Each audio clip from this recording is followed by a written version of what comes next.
We're going through Philippians chapter 1, verses 12 through 13.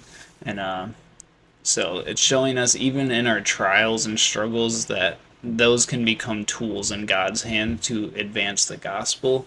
And if our goal is to glorify Him in our lives, that's exactly what Paul is showing us here in Philippians that we can do.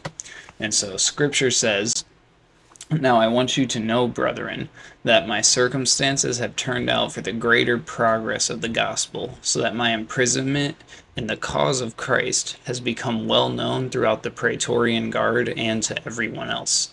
And so I always like to, the Greek really helps our understanding, and the word progress in that verse, in those verses, is from the Greek word prokopi, which literally means to cut forward. And so kind of think of like a soldier hacking a path through the wilderness.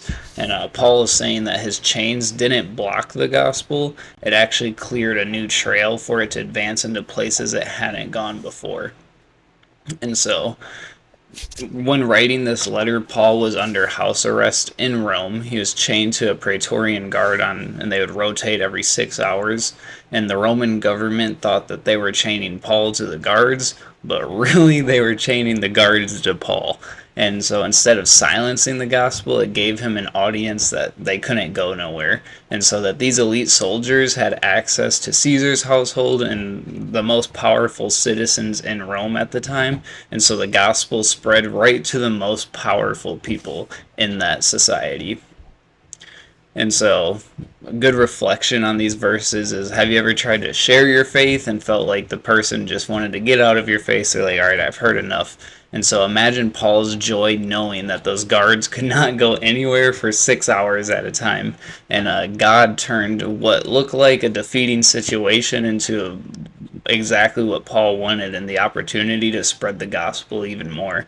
And Paul definitely made clear he lived to glorify God and to evangelize wherever he was, and his chains actually became a pulpit for him, and his audience could not go nowhere.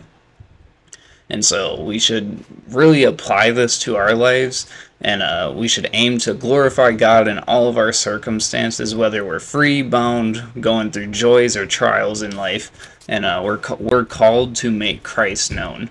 Don't let hard seasons silence your witness. Instead, ask, how can my situation right now advance the gospel? If Paul's chains could glorify Christ, our chains can as well, and our trials, our joys, everything we do should aim to glorify Christ. And it's important, we don't want to see nobody go to eternal damnation, so the only way they can avoid that is the gospel.